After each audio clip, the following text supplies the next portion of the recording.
नमस्कार दोस्तों, मैं आपके अपने चैनल वैदिक ज्योतिष में आपका स्वागत करता हूं।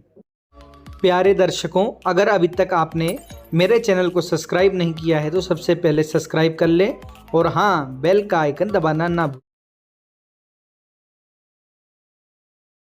नमस्कार दोस्तों, आज मैं आपके लिए बहुत ही अच्छा वीडियो लेकर आया हूं कि प्रश्न कुंडली और वर्तमान नक्षत्रों की सहायता से चोरी की वस्तु की दिशा और वो वस्तु मुझे मिलेगी या नहीं मिलेगी, हम कैसे पता करेंगे प्रश्न कुंडली के माध्यम से।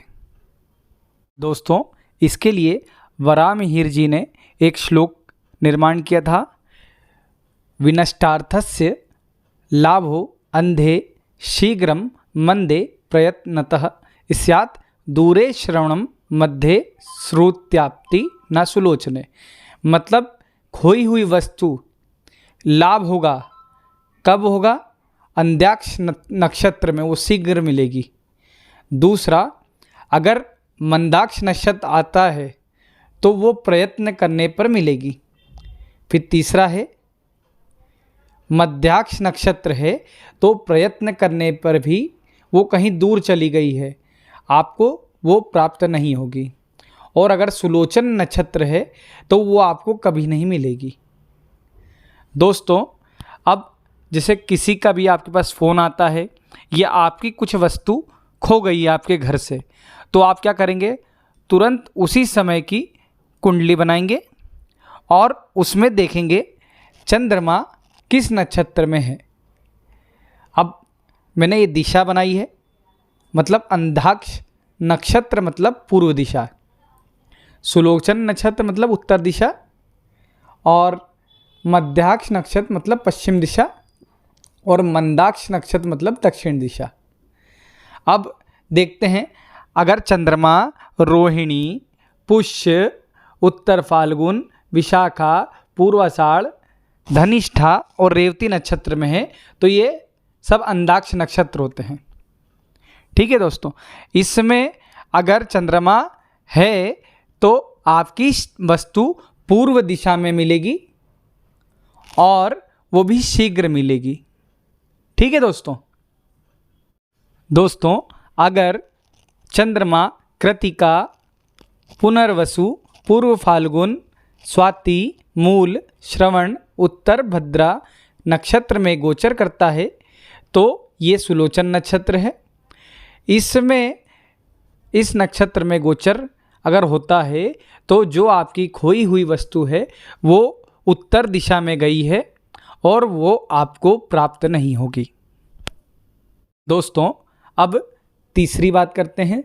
अगर चंद्रमा मध्याक्ष नक्षत्र भरणी, आद्रा, मघा, चित्रा, ज्येष्ठा, उत्तर फाल्गुन, पूर्व भद्रा में गोचर करता है तो ये एक तो पश्चिम दिशा है और ये सभी नक्षत्र मध्याक्ष नक्षत्र में आते हैं।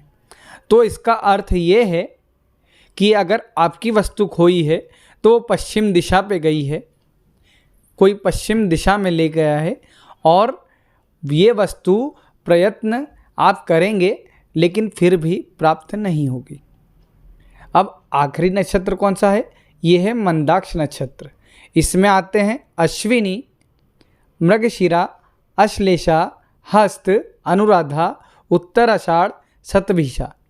ये जो नक्षत्र हैं ये मंदाक्ष नक्षत्र में आते हैं। इनकी दिशा दक्षिण है और इस दिशा में आपका गुमा हुआ सामान है और ये प्रयत्न करने पर आपको प्राप्त हो जाएगा। अब दोस्तों, अब हमें और क्या देखना है और आगे और डिटेल में देखते हैं। ये तो दिशा का ज्ञान हो गया हमें और वो मिलेगी कि नहीं मिलेगी। अब देखते हैं चंद्रमा किस राशि पर बैठा है। मतलब जैसे 1 नंबर की गिनती पे है तो 1 नंबर का क्या होता है स्वामी? वो होता है मेष राशि होती है। मेष मतलब अब स्त्री है कि पुरुष है? अब मेष क्या है? पुरुष राशि है। ठीक है, ऐसे ही पुरुष स्त्री ऐसा 12 भाग में आपको डिवाइड करके देखना है। मेष में पुरुष आता है, वृषभ में स्त्री आता है, फिर मिथुन में पुरुष, कर्क में स्त्री, इसी प्रकार आप आगे समझ जाइए। ठीक है दोस्तों, इस तरह आपको पता चल जाएगा कि पुरुष लेके गया है कि स्त्री लेके गई है।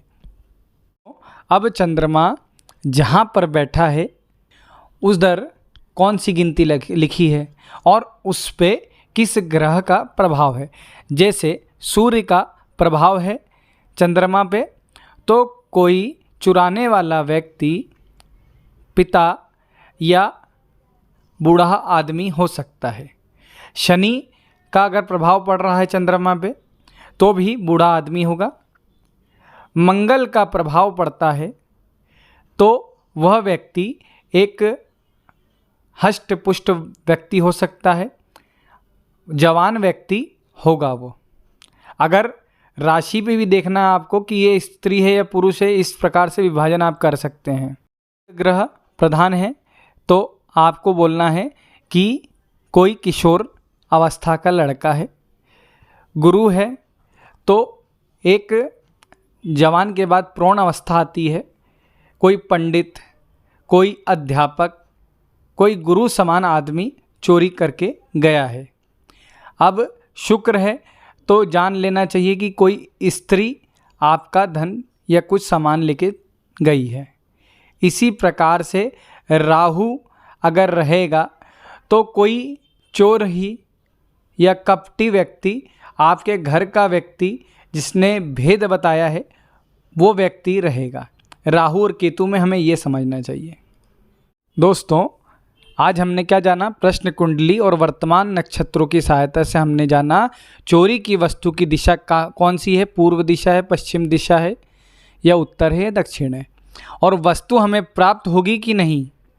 ठीक है, और क्या जाना हमने जाना कि वो पुरुष है या स्त्री है, और क्या जाना कि वो उसका रंग रूप कैसा है, वो बूढ़ा है, जवान है, औरत है, आदमी है, ये भी हमने जाना प्रश्न कुंडली के माध्यम से।